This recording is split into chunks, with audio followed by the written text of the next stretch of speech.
শুনছেন কহ গল্প। আজ শুনবেন শীর্ষেন্দু মুখোপাধ্যায়ের ছোট গল্প উত্তরের ব্যালকনি।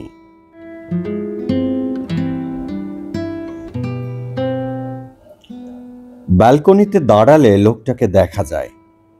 উল্টো দিকের ফুটপাতে বকুল গাছটায় অনেক ফুল এসেছে এবার।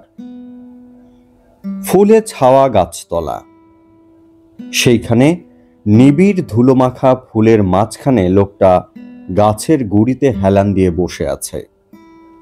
গায়ে একটা ছেঁড়া জামা, জামার রং ঘন নীল। পরনে একটা খাকি রঙের ফুল প্যান্ট, লজ্জাকর জায়গাগুলিতে প্যান্টটা ছিঁড়ে হাঁ হয়ে আছে। মাথায় একটা ময়লা কাপড়ের ফগ্গে জড়ানো। পিঙ্গল দীর্ঘ চুলগুলি আস্তে আস্তে জটা বাঁধছে। গালে দাড়ি বেড়ে গেছে অনেক, তাতে দু চারটি সাদা চুল। গায়ে চিট ময়লা, কুনুইয়ে ঘা, তাতে নীল মাছি উড়ে উড়ে বসে। এই হচ্ছে লোকটা। দুপা ছড়িয়ে নির্বিকার বসে আছে। দুই চোখে অবিকল ক্লান্তিহীন তাকিয়ে থাকে। ঘা থেকে উড়ে মাছিগুলো চোখের কোণে এসে বসে। লোকটা দুহাত তুলে চেঁচিয়ে বলে, সরে যা, সরে যা, মেল ট্রেন আসছে। পাগল। সকালে ভাত খেয়ে একটা পান মুখে দেয় তুষার। সুগন্ধি জর্দা খায়। তারপর পিক ফেলতে আসে ব্যালকনিতে। ফুটপাতের ধারে কর্পোরেশনের ময়লা ফেলার একটা ড্রাম আছে। অভ্যাসে লক্ষ্য স্থির হয়। তুষার একটু ঝুঁকে দোতলার ব্যালকনি থেকে সাবধানে পিক ফেলে। লক্ষ্যভ্রষ্ট হয় না। পিকটা ঠিক গিয়ে পড়ে সেই ড্রামটায়। এদিক ওদিক হয় না। অনেক দিনের অভ্যাস। পিক ফেলে তুষার বকুল গাছের তলার সেই লোকটাকে একটু দেখে। পাগল। তবু এখনো চেনা যায় অরুণকে। চেনা যায়। তুষার একটু ভাবে, কিন্তু অরুণের আগের চেহারাটা কিছুতেই সে মনে করতে পারে না। ফর্সা রং, ভোতা নাক, বড় চোখ, এইরকম কতগুলি বিশেষণ মনে পড়ে, কিন্তু সব মিলিয়ে চেহারার যে যোগফল, সেই যোগফলটাই একটা মানুষ। সেই মানুষটার নাম ছিল অরুণ।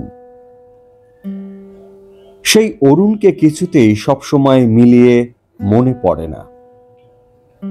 তবু তুষারের মনে হয় এখনো অরুণকে চেনা যায়, কিন্তু আসলে বোধ হয় তা নয়। অরুণকে আর চেনা যায় না বোধ হয়। তবু তুষারের যে অরুণকে চেনা মনে হয়, তার কারণ গত 5 বছর ধরে অরুণ ওই গাছতলায় বসে আছে। ওইখানে বসে থেকে থেকেই তার চুল জট পাকালো, গালে দাড়ি বাড়ল, গায়ে ময়লা বসলো। এইসব পরিবর্তন হলো অরুণের। রোজ দেখে দেখে সেই পরিবর্তনটা অভ্যস্ত লাগে তুষারের। তাই অনেক পরিবর্তনের ভেতরেও আজ অরুণকে চেনা লাগে তার। পাগলটা মুখ তুলে তুষারের দিকে তাকালো। তাকিয়েই রইল। আকীর্ণ ফুলের মধ্যে বসে আছে পাগল। চারদিকে শোষক নীল মাছি উঠছে। পাগলটার চোখে এখন আর কিছু নেই। প্রথম প্রথম তুষার ওই চোখে ঘৃণা, আক্রোশ, প্রতিশোধ এইসব কল্পনা করত। ব্যালকনি থেকে তাড়াতাড়ি চলে আসতো ঘরে। পারতপক্ষে ব্যালকনির দরজা খুলত না। কিন্তু আস্তে আস্তে তুষার বুঝে গেছে পাগলটার চোখে কিছুই নেই। কেবল অবিন্যস্ত চিন্তারাশি বয়ে যায় মাথার ভেতর দিয়ে। ওর চোখ কেবল সেই প্রবাহমানতাকে লক্ষ্য করে অসহায় শূন্যতায় ভরে ওঠে। তুষার এখন তাই পাগলটার দিকে নির্ভয়ে চেয়ে থাকতে পারে। কোনো ভয় নেই। পাগল, মাতাল আর ভূত, অনেক ভয়ের মধ্যে এই তিনটেই ভয় সবচেয়ে বেশি ছিল কল্যাণীর। তার বিশ্বাস ছিল বাসার বাইরে যে বিস্তৃত অচেনা পৃথিবী, সেখানে গিজগিজ করছে পাগল আর মাতাল। আর চারপাশে যে অদৃশ্য আবহমণ্ডল, তাতে বাস করে ভূতেরা, অন্ধকারে একা ঘরে দেখা দেয়। কোনো পাগলের চোখের দিকে কল্যাণী কখনো তাকায়নি, এখন তাকায়। ভয় করে নাকি করে, তবু অভ্যাসে মানুষ সব পারে। পান খাওয়ার পর অভ্যাস মতো বাথরুমে গিয়ে মুখ কুলকুচো করে আসে তুষার। পরপর এক গ্লাস ঠান্ডা জল খায়। পানে ক্ষয়ের খায় না বলে ওর ঠোঁট লাল হয় না, তবু আয়নার সামনে দাঁড়িয়ে ভেজা তোয়াল দিয়ে সাবধানে ঠোঁট মোছে তুষার। প্যান্ট শার্ট পরে তারপর অফিসে বেরিয়ে যায়। যাওয়ার সময় অভ্যাস মতো বলে, সদরের দরজাটা বন্ধ করে দাও। কল্যাণী সদর বন্ধ করে। শোয়ার ঘরের মেঝেতে বসে জলের গ্লাস, রঙের বাক্স ছড়িয়ে কাগজে ছবি আঁকছে তাদের 5 বছর বয়সের মেয়ে। সোমা এখনো কেবল গাছ লতাপাতা আঁকে, আর আঁকে খোপা শুদ্ধ মেয়েদের মুখ। বয়সের তুলনায় সোমার আঁকার হাত ভালোই। তার আঁকা গাছপালা, মুখ সব প্রায় একই রকমের হয়, তবু মেয়েটা বিভোর হয়ে আঁকে সারাদিন। আজও লম্বা নিম পাতার মতো পাতাওয়ালা একটা গাছ আঁকছে সোমা। একটু দাঁড়িয়ে সেটা দেখলো কল্যাণী, তারপর বলল, স্নান করতে যাবি না? যাচ্ছি মা, আর একটু। মেয়ের ওই এক জবাব, বড্ড অনিয়ম হচ্ছে তোমার, ওইসব আজে বাজে একে কি হয়? এই তো মা, হয়ে এলো, বিভোর সোমা জবাব দেয়। সামনের বছর স্কুলে ভর্তি হবে যখন, তখন দেখবে সময় মতো স্নান, খাওয়া, সময় মতো সবকিছু। এইসব তখন চলবে না। বলতে বলতে কল্যাণী অলস পায়ে তুষারের স্নান করা ভেজা ধুতিটা হাতে নিয়ে ব্যালকনিতে আসে। যখন তুষার থাকে তখন কখনো কল্যাণী ব্যালকনিতে আসে না। সারা সকাল রান্নাবান্নার ঝঞ্ঝাট যায় খুব। তুষারকে খাইয়ে অফিসে পাঠিয়ে কল্যাণী অবসর পায়। স্নানের আগে বাঁধা চুল খুলতে খুলতে অলস পায়ে এসে দাঁড়ায় ব্যালকনিতে, তাকায়। আকীর্ণ ধুলোমাখা ফুলের মধ্যে বসে আছে পাগলটা, বসে আছে অরুণ। ব্যালকনিটা উত্তরে, গ্রীষ্মের রোদ পড়ে আছে। কল্যাণীর গায়ে রোদ লাগলো। সেই রোদ বোধহয় কল্যাণীর গায়ের আভা নিয়ে ছুটে গেল চরাচরে। পাগলটা বকুল গাছের নিবিড় ছায়া থেকে মুখ তুলে তাকালো। এখন কল্যাণী পাগলের চোখে চোখ রাখতে পারে, ভয় করে না। কি করে, তবু অভ্যাস। 5 বছর ধরে পাগলটা বসে আছে ওই বকুল গাছের তলায়। 5 বছর ধরে উত্তরের এই ব্যালকনিটাকে লক্ষ্য করছে ও। ভয় করলে কি চলে? কল্যাণী গ্রীষ্মের রোদে ব্যালকনির রেলিং থেকে তুষারের ভেজা ধুতিটা মেলে দেয়, তারপর দাঁড়িয়ে চুল খোলে। অলস আঙুলে ভাঙে চুলের জট। পাগলটা তাকিয়ে আছে। এখান থেকেই দেখা যায় ওর ফাঁক হয়ে থাকা মুখের ভেতরে নোংরা হলদে দাঁত, পুরো ছাতলা পড়েছে। ঘুমের সময়ে নাল গড়িয়ে পড়েছিল বুঝি, গালে শুকিয়ে আছে সেই দাগ। দুর্গন্ধ মুখের কাছে উড়ে উড়ে বসছে নীল মাছি।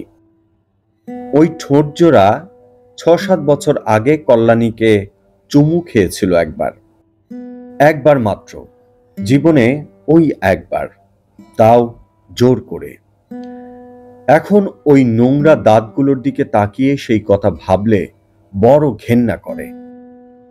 দুপুর একটু গড়িয়ে গেলে ঠিকে ঝি মঙ্গলা এসে কড়া নাড়ে। তখন ভাত ঘুমে থাকে কল্যাণী। ঘুম চোখে উঠে দরজা খুলে দেয়। মঙ্গলা যখন রান্নাঘরের এঁটো কাটা মুক্ত করতে থাকে তখন কল্যাণী রোজকার মতোই ঘুম গলায় বলে, ভাতটা দিয়ে এসো। প্রথম যখন পাগলটা ওই গাছতলায় এলো তখন এই নিয়ম ছিল না। পাগল চিৎকার করত, আকাশ বাতাসকে গালি দিত, চিৎকার করে হাত তুলে বলতো, টেলিগ্রাম টেলিগ্রাম। তখন ঘরের মধ্যে তুষার আর কল্যাণী থাকতো কাটা হয়ে। পাগলটা যদি ঘরে আসে, যদি আক্রমণ করে, তারা পাপ বোধে কষ্ট পেত। অকারণে ভাবতো অরুণের প্রতি তারা বড় অবিচার করছে, কিন্তু আসলে তা নয়। অরুণকে কখনো ভালোবাসেনি কল্যাণী, সে ভালোবাসতো তুষারকে। অরুণের সঙ্গে তুষারের তাই কোনো প্রতিদ্বন্দ্বিতা ছিল না। তুষারের ছিল সহজ জয়, অরুণের ছিল পৃথিবী হারানোর দুঃখ। সেই দুঃখ তার দুর্বল মাথা বহন করতে পারেনি, তাই লোভ, ক্ষোভ, আক্রোশবশত সে এসে বসল তুষার কল্যাণীর সংসারের দোরগোড়ায়। চৌকি দিতে লাগলো, চিৎকার করতে লাগলো। সংসারের ভেতরে তুষার আর কল্যাণী ভয়ে সিটিয়ে থাকত, দরজা জানালা খুলত না। চলো অন্য কোথাও চলে যাই, কল্যাণী বলতো। গিয়ে লাভ কি, সন্ধান করে সেখানেও যাবে। আস্তে আস্তে অভ্যাস হয়ে যাচ্ছিল। অরুণ গাছতলা পর্যন্ত এলো, তুষার কল্যাণীর সংসারের দোরগোড়ায় বসে রইল, কিন্তু তার বেশি এগোলো না। চিৎকার করত, কিন্তু কল্যাণীর নাম উচ্চারণ করত না, তুষারেরও না। লোকে তাই বুঝতে পারল না পাগলটা ঠিক এইখানেই কেন থানা গেড়েছে। ভয় কেটে গেলে মানুষের মমতা জন্মায়। তুষার একদিন বলল, ওকে কিছু খেতে দিও, সারাদিন বসে থাকে। কেন? দিও, ও তো কোনো ক্ষতি করে না, বরং ওর ক্ষতি হয়েছে অনেক। আমরা এক থালা ভাতের ক্ষতি স্বীকার করি না কেন? সেই থেকে নিয়ম। কল্যাণী দুবেলা ভাত বেড়ে রাখে। ঠিক ঝি দুপুর গড়িয়ে আসে, অ্যালুমিনিয়ামের থালায় ভাত, অ্যালুমিনিয়ামের গ্লাসে জল দিয়ে আসে। পাগলটা খিদে বোঝে, তাই গো গ্রাসে খায়, জল পান করে। অবশ্য খেতে খেতে কিছু ভাত ছড়িয়ে দেয়। কাকেরা উড়ে উড়ে নামে, চেঁচায়, নীল মাছির ভিড় জমে যায়। খাওয়া শেষে পাগলটা এঁটো হাত নিশ্চিন্ত মনে জামায় মোছে, গাছের গুড়িতে মাথা হেলিয়ে ঘুমোয়। ঘুমোয় না, ঠিক ঘুম নয়, এক ধরনের ঝিমুনি আসে তার। আর সেই ঝিমুনির মধ্যে অবিরল বিচ্ছিন্ন চিন্তার স্রোত কুলকুল করে তার মাথার ভেতর বয়ে যায়।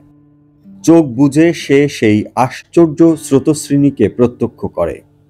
মঙ্গলা আপত্তি করত, আমি ভিখিরির এঁটো মাজতে পারবো না মা, মাইনের উপর তাকে তাই উপরি 3টে টাকা দিতে হয়। মঙ্গলা ভাত নিয়ে গিয়ে পাগলটার সামনে ধরে দেয়।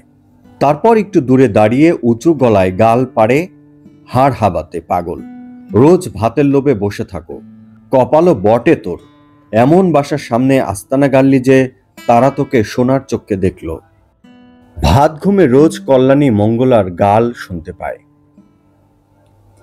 আগে আলাদা ভাত যত্ন করে বেড়ে দিত কল্যাণী, ক্রমে সেসব যত্ন কমে এসেছে।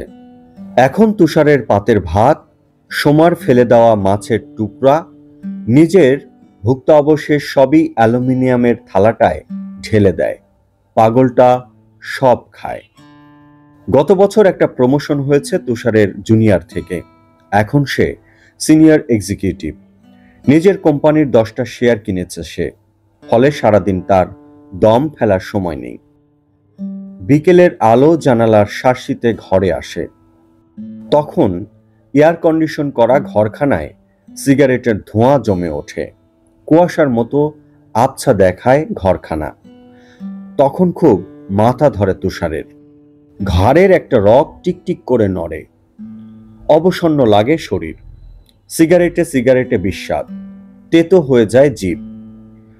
চেয়ার ছেড়ে উঠবার সময় প্রায় টের পায় 2 পায়ে খিল ধরে আছে, চোখে একটা আশ আশ ভাব। অফিসের ছুটি হয়ে গেছে অনেকক্ষণ, কেবল বেকায়দায় আটকে থাকা তার ছোকরা স্টেনোগ্রাফারটির তাড়াতাড়ি তার কাগজপত্র গুছিয়ে নিচ্ছে।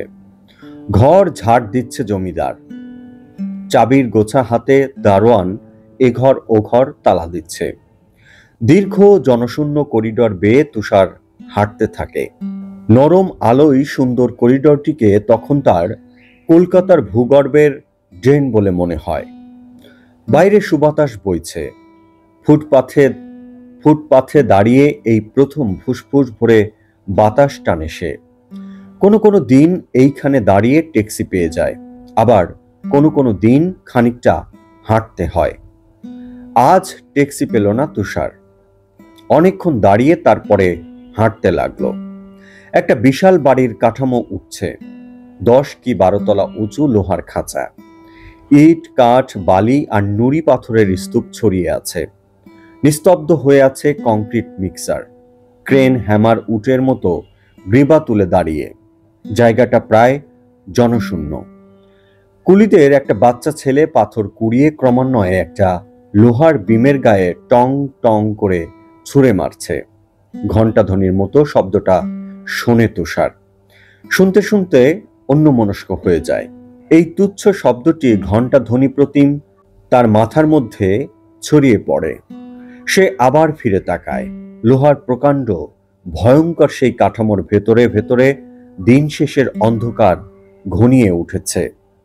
চারদিক আকীর্ণ আবর্জনার মতো ইট, কাঠ, পাথরের স্তূপ। ঘণ্টাধ্বনি প্রতিম শব্দটি সেই অন্ধকার কাঠামোর অন্ধকারে প্রতিধ্বনিত হয়ে ছুটে আসছে।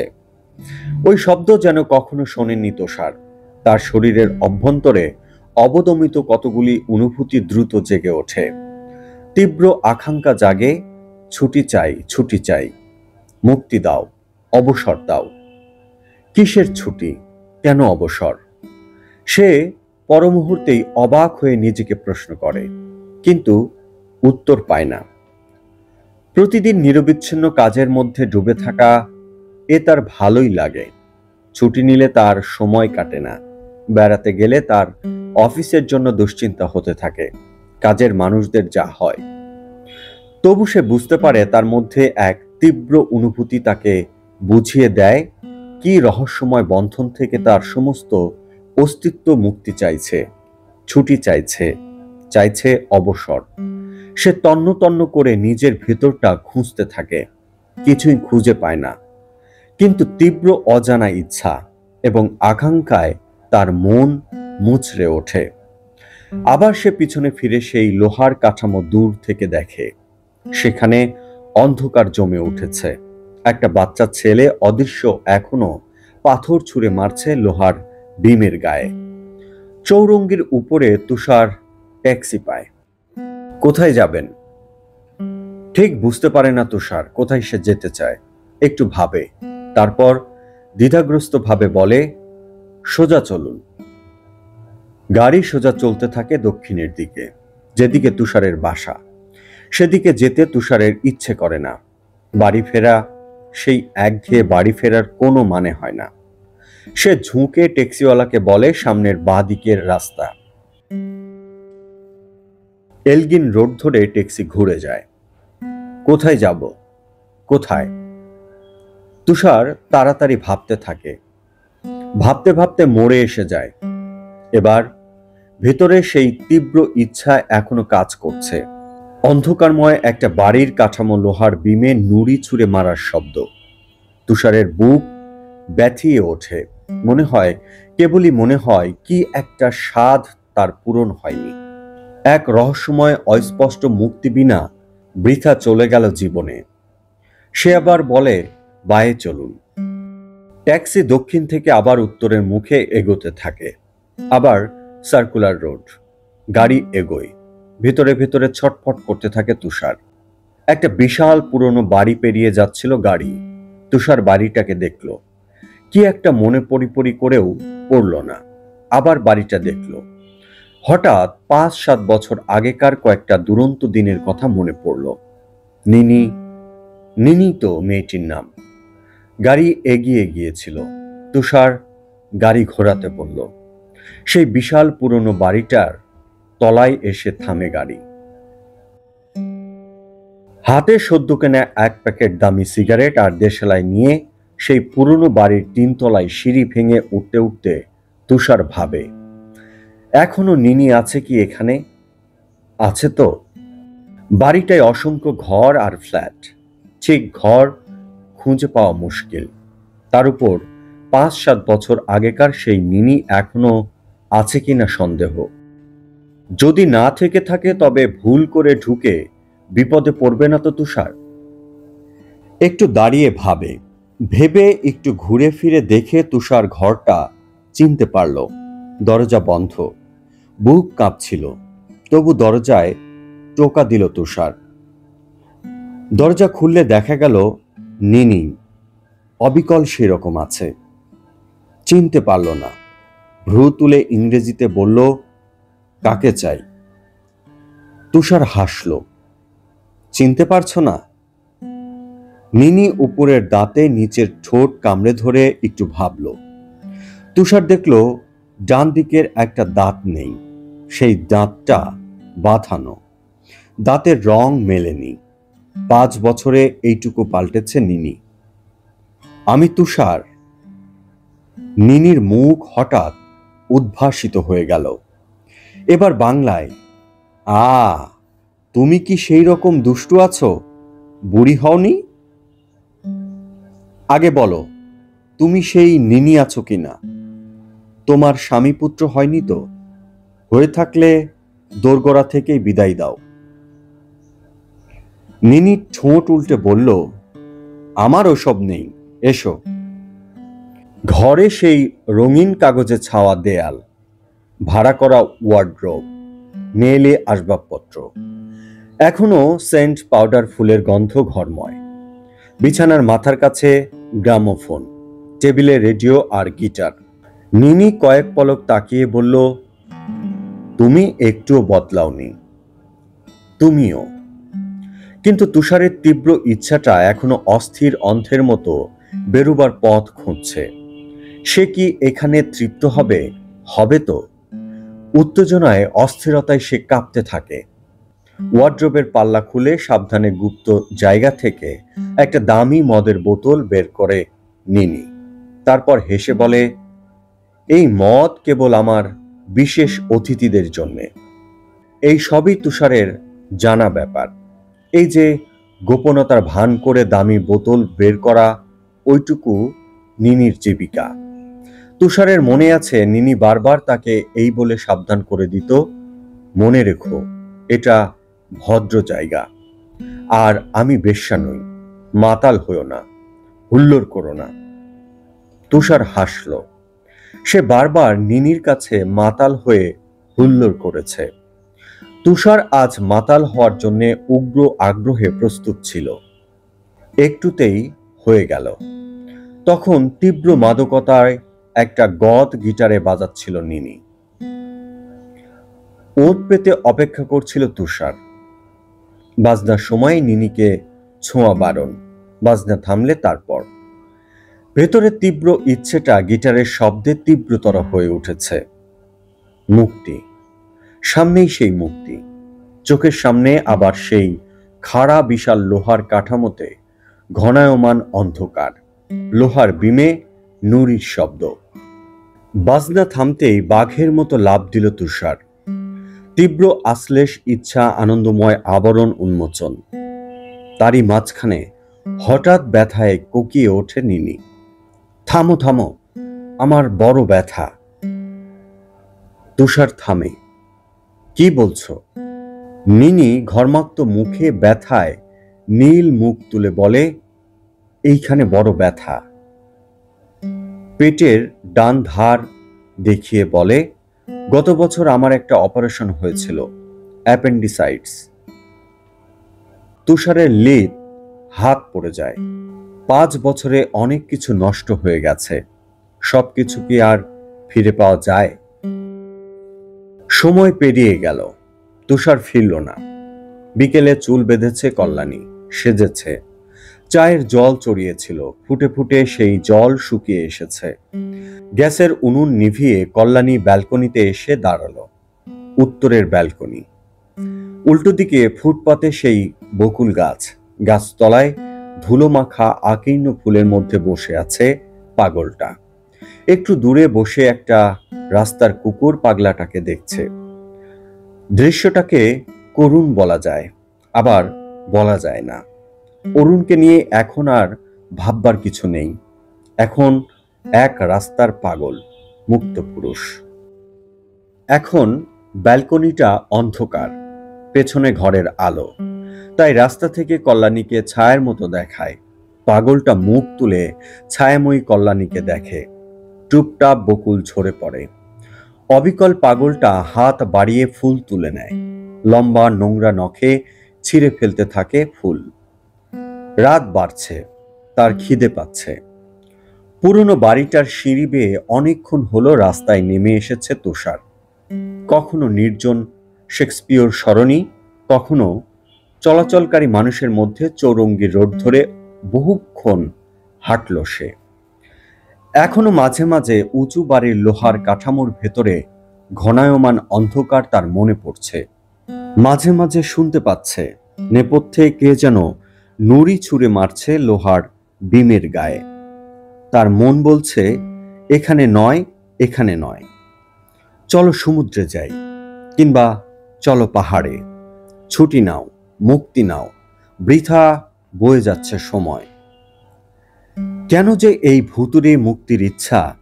সে কি চাকরি করতে করতে ক্লান্ত? সে কি সংসারের একঘেয়েমি আর পছন্দ করছে না? কল্যাণীর আকর্ষণ সব কি নষ্ট হয়ে গেল? বেশ রাত করে সে বাড়ি ফিরল। সোমা ঘুমিয়ে পড়েছে। কল্যাণী দরজা খুলে মুখের দিকে তাকিয়ে রইল। মদ খেয়েছ? খেয়েছি। আর কোথায় গিয়েছিলে? কোথায় আবার? কল্যাণী বিছানায় উপুর হয়ে শুয়ে কাঁদতে থাকে। ভারী বিরক্ত হয় তুষার কাঁদছে কেন। ভারী বিরক্ত হয় তুষার কাঁদছে কেন। মদ তো আমি প্রথম খাচ্ছি না। আমাদের যা স্ট্রেইন হয় তাতে তা না খেলে চলে না।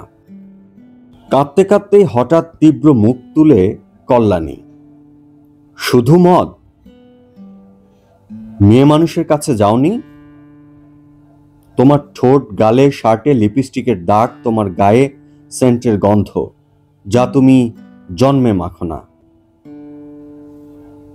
তুষার অপেক্ষা করতে লাগলো। এখন অপেক্ষা করা ছাড়া কিছুই করার নেই। অনেক রাত হলো, আরো বেশ পরিশ্রম করতে হলো তুষারকে। তারপর রাগ ভাঙল কল্যাণীর। উঠে ভাত দিল। বাইরে বকুল গাছের তলায় তখন পাগলটা অনেকগুলি ফুল নখে ছিঁড়ে স্তূপ করেছে। উগ্র চোখে সে চেয়ে আছে অন্ধকার ব্যালকনিটার দিকে। ঘরের দরজা বন্ধ। তার খিদে পেয়েছে। মাঝে মাঝে সে চেঁচিয়ে বলছে, অন্ধকার, ভীষণ অন্ধকার, কই হায়। সে ডাক শুনতে পেল তুষার। খেতে খেতে জিজ্ঞেস করল, পাগলটাকে রাতের খাবার দাওনি? কি করে দেব?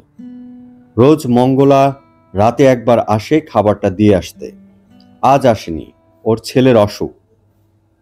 আমার কাছে দাও, দিয়ে আসছি। তুমি দেবে? অবাক হয় কল্যাণী। নয় কেন? শুধু দিয়ে আসা তো নয়, বাবুর খাওয়া হলে এঁটো বাসন নিয়ে আসতে হবে। পাগলের এঁটো তুমি ছোঁবে? তুষার হাসল। তোমার জন্যে ও অনেক দিয়েছে, ওর জন্যে আমরা কিছু দিই। থালায় নয়, একটা খবরের কাগজে ভাত বেড়ে দিল কল্যাণী। তুষার সেই খবরের কাগজের পোটলা নিয়ে বকুল গাছটার তলায় গেল। পাগলটা তুষারের দিকে তাকালও না। হাত বাড়িয়ে পোটলাটা নিল, খুলে খেতে লাগলো গো গ্রাসে। একটু দূরে দাঁড়িয়ে দৃশ্যটা সিগারেট খেতে খেতে দেখতে লাগলো তুষার। খাওয়া ছাড়া তুমি আর কিছু বোঝো না অরুণ? পাগলটা মুখ তুলল না। তার খিদে পেয়েছে, সে খেতে লাগলো। ওইখানে ওই ব্যালকনিতে মাঝে মাঝে কল্যাণী এসে দাঁড়ায়। তাকে দেখো না? তার বাঁ গালে সেই সুন্দর কালো আঁচিলটা এখনো মাছির মতো বসে থাকা দেখো না? এখনো আগের মতোই ভারী তার চোখের পাতা, দীর্ঘ গ্রীবা, এখনো তেমনি উজ্জ্বল রং। চেয়ে দেখো না অরুণ? পাগল গ্রাহ্য করে না। তার খিদে পেয়েছে, সে খাচ্ছে। আকাশে মেঘ করেছে খুব। তুষার মুখ তুলে দেখল পিঙ্গল আকাশ, বাতাস থম ধরে আছে। ঝড় উঠবে। এই ঝড় বৃষ্টির রাতেও বাইরে থাকবে পাগল। হয়তো কোনো গাড়ি বারান্দার তলায় গিয়ে দাঁড়াবে, ঝড় খাবে আর অবিরল নিজের মধ্যবর্তী বিচ্ছিন্ন চিন্তার এক স্রোতশ্রেণীকে করবে প্রত্যক্ষ। তোমার কোনো নিয়ম না মানলেও চলে, তবু কেমন নিয়মে বাধা পড়ে গেছো অরুণ? তোমার মুক্তি নেই। ডাল তরকারিতে মাখা কাগজটা ছিঁড়ে গেছে, ফুটপাতের ধুলোয় পড়েছে ভাত। পাগল তার নোংরা হাতে নখে খুঁটে খাচ্ছে। একটা রাস্তার কুকুর বসে আছে অদূরে, আর দুটো দাঁড়িয়ে আছে। তুষার চোখ ফিরিয়ে নিল। ঘর অন্ধকার হতেই সেই লোহার কাঠামো, তার ভিতরকার জুজুকো আধার আর একবার দেখা গেল। লোহার বিমের গায়ে নুড়ি পাথরের টুং টুং শব্দ, অবিরাল অবিশ্রাম। বুকে খামচে ধরে মুক্তির তীব্র স্বাদ। কিসের মুক্তি, কেমন মুক্তি, কে জানে। কিন্তু তার ইচ্ছা উত্তপ্ত পিরোদের মতো লাফিয়ে ওঠে। আকুল আগ্রহে সে আবার বাতি জ্বালে। কল্যাণী বলে, কি হলো? উত্তেজিত গলায় তুষার ডাকে, এসো তো, এসো তো কল্যাণী। তারপর সে নিজেই হাত বাড়িয়ে মশারির ভিতর থেকে টেনে আনে কল্যাণীকে, আনে নিজের বিছানায়। কল্যাণী ঘেমে ওঠে। উজ্জ্বল আলোয় কল্যাণীকে পাগলের মতো দেখে তুষার। চুমু খায়, তীব্র আগ্রহে হৃদংসায় তাকে মন্থন করে। বিড়বিড় করে বলে, কেন তোমার জন্য ও পাগল? কি আছে তোমার মধ্যে? কি সেই মূল্যবান? আমাকে দিতে পারো তো? বৃথা। সব শেষে ঘোরতর ক্লান্তি নামে। এইটুকু, আর কিছু নয়। ওরা ঘুমোয়। বাইরে ঝড়ের প্রথম বাতাসটি বয়ে যায়। প্রথম বৃষ্টির ফোঁটাটি একটি পোকার মতো উড়ে এসে বসে পাগলটার ঠোঁটে। বসে বসে ঝিমোয় পাগল। তার রক্তবর্ণ চুলগুলি নিয়ে খেলা করে বাতাস।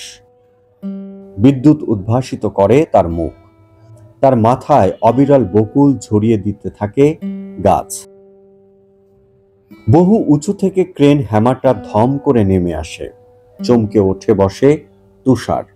বুকের ভেতরটা ধক ধক করতে থাকে। এত জোরে বুক কাঁপতে থাকে যে দু হাতে বুক চেপে ধরে কাতরতার একটা অস্ফুট শব্দ করে সে। কিসের শব্দ ওটা? অন্ধকারে উঁচু উটের গ্রীবার মতো নিস্তব্ধ ক্রেন হ্যামারটা সে কোথায় দেখেছে, কবে? বাইরে ঝড়ের প্রচন্ড শব্দ বাড়ি বাড়ি কড়া নেড়ে ফিরছে। একা একা উল্লাসে ফেটে পড়ছে ঝড়। সেই শব্দে মাঝরাতে ঘুম ভাঙা তুষার চেয়ে থাকে বেভুল মানুষের মতো। বুক কাঁপে।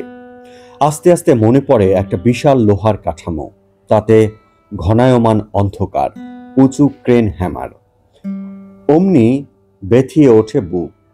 তীব্র মুক্তির ইচ্ছায় ছটফট করতে থাকে সে। তার মন বলে, চলো সমুদ্রে, চলো পাহাড়ে, চলো ছড়িয়ে পড়ি। বুক চেপে ধরে তুষার। আস্তে আস্তে হাঁপায়। বাইরে খড় বিদ্যুৎ দিয়ে মেঘ স্পর্শ করে মাটিকে। এই ঝড়ের রাতে তুষারের খুব ইচ্ছে হয় একবার উঠে গিয়ে পাগলটাকে দেখে আসে, কিন্তু ওঠে না। নিরাপদ ঘরে ভীরু গৃহস্থের মতো সে বসে থাকে। বাইরে ভিখিরি পাগলদের ঘরে ঝড় ফেটে পড়ে। তাদের ঘিরে নেমে আসে অঝোর বৃষ্টির ধারা। পরদিন আবার বকুলতলায় পাগলকে দেখা যায়। অফিস যাওয়ার আগে পানের পিক ফেলতে এসে উত্তরের ব্যালকনি থেকে তাকে দেখে তুষার। একটু বেলায় কল্যাণী আসে, দেখে। অভ্যাস। কাজের মধ্যে ডুবে থাকে সে। শীততাপ নিয়ন্ত্রিত ঘরে তুষার মাঝে মাঝে অস্বস্তি বোধ করে। অফিসের পর বাদুড়ের পাখনার মতো অন্ধকার ক্লান্তি নামে চারধারে। অনেক দূর হেঁটে যায় তুষার। ট্যাক্সিতে ওঠে, কোনোদিন ওঠেও না। হেঁটে হেঁটে চলে যায় বহু দূর। কি একটা কাজ বাকি রয়ে গেল জীবনে, করা হলো না। এক রোমাঞ্চকর আনন্দময় মুক্তি পাওয়ার কথা ছিল আমার, পেলাম না।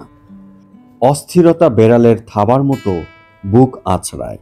মাঝে মাঝে রাতে ঘুম ভেঙে যায় তার। উঠে বসে, সিগারেট খায়, জল পান করে। কখনো বা উত্তরের দরজা খুলে ব্যালকনিতে এসে দাঁড়ায়। মোমবাতির মতো স্থির দাঁড়িয়ে আছে সাদা বাতি স্তম্ভ, তার নিচে বকুল গাছ, তার ছায়া। অন্ধকারে একটা পুটলির মতো পড়ে আছে পাগল। আবার ফিরে আসে ঘরে, বাতি জ্বালে। পাতলা নেট এর মশারির ভেতর দিয়ে তৃষিত চোখে ঘুমন্ত কল্যাণীকে দেখে। তার বুক ঘেঁষে জড়সড় হয়ে শুয়ে আছে বাচ্চা সোমা। সোমার মাথার কাছে দুটো কাগজ, তাতে ছবি আঁকা। একটাতে নদী, নৌকো, গাছপালা, অন্যটাতে খোপাসুষ্ট একটা মেয়ের মুখ, নিচে লেখা সোমা। অনেকক্ষণ ছবি দুটোর দিকে চেয়ে রইল তুষার। একটা শ্বাস ফেলল। কল্যাণী শান্তভাবে ঘুমোচ্ছে, মুখে নিশ্চিন্ত কমনীয়তা। চেয়ে থাকে তুষার। আস্তে আস্তে বলে, কি করে ঘুমোও? চলো বাইরে যাই, কিছুদিন ঘুরে আসি। এক সকালে চায়ের টেবিলে কল্যাণীকে এই কথা বলল অবসন্ন তুষার। চলো। কোথায় যাবে? কোথাও দূরে, সমুদ্রে বা পাহাড়ে। পুরীর সমুদ্র তো দেখেছি, দার্জিলিং শিলংও দেখা। অন্য কোথাও, অচেনা নির্জন জায়গায়, বলে তুষার। কিন্তু সে জানে, মনে মনে ঠিক জানে, যাওয়া বৃথা। সে কতবার গেছে বাইরে, সমুদ্রে, পাহাড়ে, তার মধ্যে মুক্তি নেই। জানে মুক্তি এখানেই আছে, আছে দুর্লভ ইচ্ছা পূরণ। খুঁজে দেখতে হবে। তবু তারা বাইরে গেল। 1 মাস ধরে তারা ঘুরল নানা জায়গায়, পাহাড়ে, সমুদ্রেও। ফিরে এলো একদিন। পাগলটা ঠিক বসে আছে উত্তরের ব্যালকনিটার দিকে চেয়ে। মাঝে মাঝে কাজের মধ্যেও তুষার হঠাৎ বলে ওঠে, না না, বলেই চমকায়। কিসের না? কেন না? ছোকরা স্টেনোগ্রাফারটিকে জরুরি ডিকটেশন দিতে দিতে বলে ওঠে, না না। স্টেনোগ্রাফারটি বিনীতভাবে থেমে থাকে। তুষার চারিদিকে চায়। অদৃশ্য মশারির মতো কি একটা ঘিরে আছে চারিদিকে। ওটা কি? ওটা কেন? কি আছে ওর বাইরে? নির্জন শেক্সপিয়ার সরণি ধরে হাঁটে তুষার। হাঁটে নির্জন ময়দানে, হাঁটে ভিড়ের মধ্যে। বহু দূরে দূরে চলে যায়, কিন্তু সেই অলিক মশারির বাইরে কিছুতেই যেতে পারে না। ট্যাক্সিতে উঠে বলে, জোরে চালাও ভাই, আরো জোরে, আরো জোরে। ট্যাক্সি উড়ে যায়, তবু চারিদিকে অলিক সূক্ষ্ম জাল। হতাশ হয়ে ভাবে, আছে কোথাও বাইরে যাওয়ার পথ? খুঁজে দেখতে হবে। চোখ বুজে ভাবে, উটের মতো একটা ক্রেন হ্যামার আকাশে মাথা তুলে দাঁড়িয়ে আছে। পেছনে বিশাল লোহার কাঠামো। সেইখানে একটা লোহার বিমে নুড়ি ছুঁড়ে শব্দ তুলছে বাচ্চা একটা ছেলে। একদিন রাতে ভাত দিতে নেমে আসে তুষার। ভাত রেখে একটু দূরে দাঁড়ায়, সিগারেট খায়। অরুণ, তোমার কি ইচ্ছে করে আমার ঘরে যেতে? পাগল খায়, উত্তর দেয় না। ইচ্ছে করে না কল্যাণীকে একবার কাছ থেকে দেখতে? পাগল খায়, কথা বলে না। জানতে চাও না সে কেমন আছে? ফিরেও তাকায় না পাগল, খেয়ে যায়। একদিন তোমাকে নিয়ে যাব আমাদের ঘরে। যাবে অরুণ? একজন প্রতিবেশী পথ চলতে চলতে দাঁড়ায়, হঠাৎ বলে, আপনার বড় দয়া। রোজ দেখি দুবেলা পাগলটাকে আপনারা ভাত দেন। আজকাল কেউ এতটা করে না কারো জন্যে। আমরা আমাদের ছেলে মেয়েদের কাছে আপনার কথা বলি। কৌতূহলে প্রশ্ন করে তুষার, কি বলেন?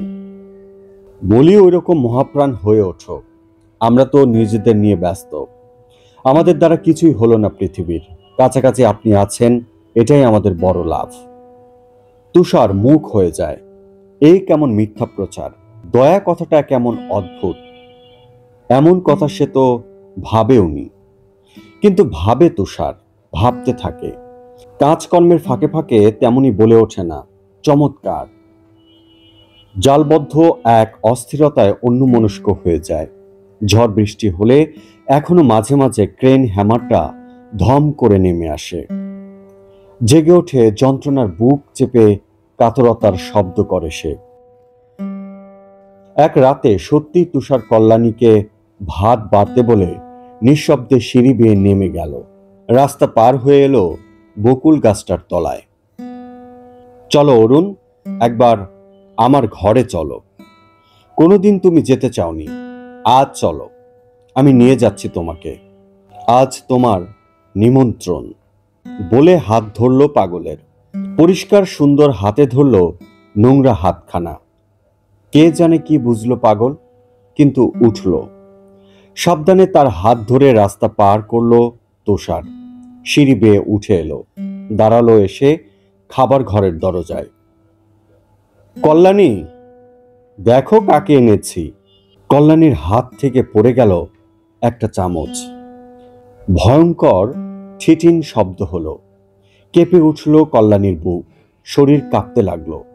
ভয়ে সাদা হয়ে গেল তার ঠোঁট। মা গো, চিৎকার করলো সে। নরম গলায় তুষার বলল, ভয় নেই, ভয় নেই কল্যাণী, তুমি খাবার সাজিয়ে দাও, অরুণ আজ আমার অতিথি। নীরবে দাঁড়িয়ে রইল কল্যাণী। জলে তার চোখ ভরে গেল। তুষারের হাতে ধরা পাগল নত মুখে দাঁড়িয়ে রইল। এত কাছ থেকে অরুণকে অনেক দিন দেখেনি কল্যাণী। কি বিপুল দারিদ্র্যের চেহারা! খালাসিদের যে নীল জামাটা ওর গায়ে, তা বিবর্ণ হয়ে ছিঁড়ে ফালা ফালা। খাকি প্যান্টের রং পাল্টে ধূসর হয়ে এসেছে। কি পিঙ্গল ওর ভয়ঙ্কর রাঙা চুল! পৃথিবীর সব ধুলো আর নোংরা ওর গায়ে লেগে আছে। কেবল তখনও অকৃপণ সুন্দর সুগন্ধ বকুল ফুলে ছেয়ে আছে ওর মাথায়, জটায়, ঘাড়ে। কাপা হাতে খাবার সাজিয়ে দিল কল্যাণী। তার চোখ দিয়ে অবিরল জল গড়িয়ে পড়ছে। পাগল তার দিকে তাকালোই না, চোখ নিচু রেখে খেয়ে যেতে লাগলো। মাঝে মাঝে বিড়বিড় করে তুষার বলছিল, খাও অরুণ, খাও। খাওয়া শেষ হলে তাকে আবার হাত ধরে তুলল তুষার, নিয়ে এলো ঘরে। এই দেখো আমার ঘরদোর, এই যে মশারির নিচে শুয়ে আছে ও আমার মেয়ে সোমা। এই দেখো ওর হাতে আঁকা ছবি। এই দেখো ওয়ার্ড্রোব, ফ্রিজিডেয়ার, এই ড্রেসিং টেবিল, এই দেখো আরো কত কি। ঘুরে ঘুরে অরুণকে সব দেখায় তুষার। মাঝে মাঝে প্রশ্ন করে, এইখানে এই সুন্দর ঘরে থাকতে ইচ্ছে করে না অরুণ? ইচ্ছে করে না এইসব জিনিসপত্রের মালিক হতে? তুমি আর চাও না কল্যাণীর মতো সুন্দর বউ, সোমার মতো মেয়ে? অরুণের হাতে জোর ঝাঁকুনি দেয় তুষার। বলো অরুণ, ইচ্ছে করে না? অন্ধকার, ভীষণ অন্ধকার। পাগল বলে, কোথায় অন্ধকার? কোথায় কোথায় অন্ধকার? এইখানে, বলে চারিদিকে চায় পাগল। আর কোথায়? চারদিকে। থাকবে না অরুণ? থাকো থাকো, থেকে দেখো। পাগল কিছু বলে না। হতাশ হয়ে তার হাত ছেড়ে দেয় তুষার। পাগলটা আস্তে আস্তে সদর পার হয়, সিঁড়ি ভাঙে, রাস্তা পেরিয়ে চলে যায় বকুল গাছটার তলায়, পা ছড়িয়ে বসে, পড়িতে হেলান দেয়। কুলকুল করে বয়ে চলে তার অন্য লগ্ন চিন্তার স্রোতশ্রেণী। চোখ বুঝে অনাবিল আনন্দে সে সেই স্রোত প্রত্যক্ষ করে। উত্তরের ব্যালকনিতে এসে দাঁড়ালো তুষার। চেয়ে দেখে নিশ্চিন্তে বকুল গাছের ছায়ায় আবার বসেছে পাগল। টুপটাপ বকুল ঝরছে তার মাথায়। উত্তরের ব্যালকনি থেকে দৃশ্যটা দেখে তুষার। তার দুই চোখ ভরে আসে জলে। কিছুই চাও না অরুণ? বকুল গাছের তলায় তোমার হৃদয় জুড়িয়া গেছে?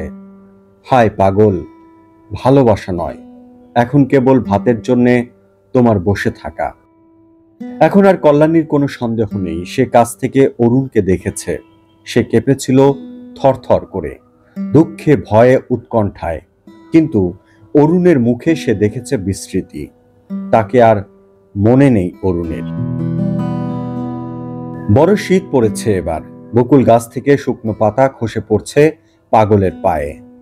ছোড়া জামা দিয়ে হু হু করে উত্তরের হাওয়া লাগছে শরীরে।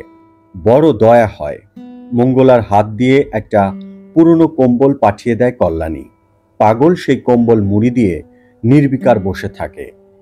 মাঝে মাঝে কল্যাণীরও বুক ব্যথিয়ে ওঠে, ভালোবাসার কথা মনে পড়ে। তুষার কি তাকে ভালোবাসে এখনো? কে জানে। মাঝে মাঝে উগ্র হিংসায় তাকে মন্থন করে তুষার। কখনো দিনের পর দিন তাকে নিষ্প্রেহ। আর এই যে ভালোবাসার জন্য পাগল অরুণ, ও বসে আছে ভাতের প্রত্যাশায়। কল্যাণীকে চেনেও না। তাহলে কি করে বাঁচবে কল্যাণী? বুক খামচে ধরে এক ভয়ে। আবার বেঁচেও থাকে কল্যাণী, বাঁচতে হয় বলে। মাথার উপর সবসময় উদ্যত নিস্তব্ধ ক্রেন হ্যামারটাকে টের পায় তুষার।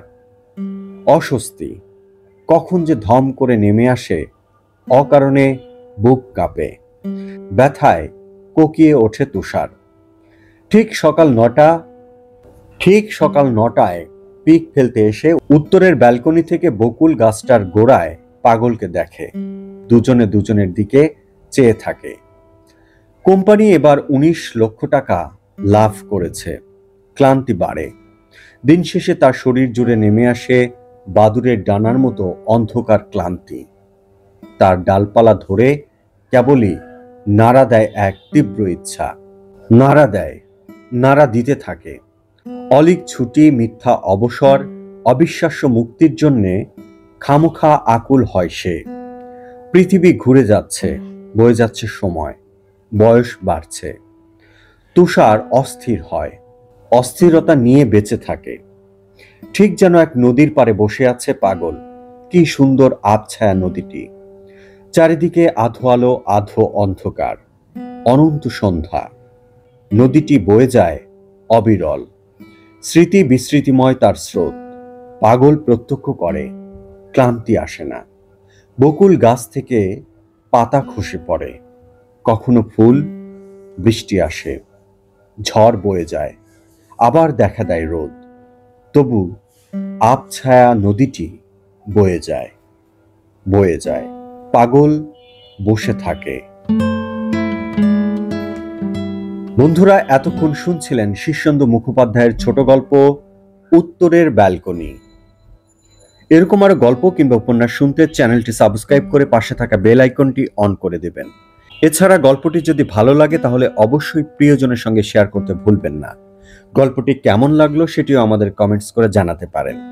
এছাড়া আপনাদের পছন্দের গল্প কিংবা উপন্যাস শুনতে আমাদেরকে কমেন্টসে লিখে জানাতে পারেন। অন্য কোনো গল্প কিংবা উপন্যাস নিয়ে আবারও আপনাদের সঙ্গে দেখা হবে। সেই পর্যন্ত আপনারা সবাই ভালো থাকবেন, সুস্থ থাকবেন। মোস্ট ইম্পর্টেন্টলি কহ গল্পের সঙ্গেই থাকবেন।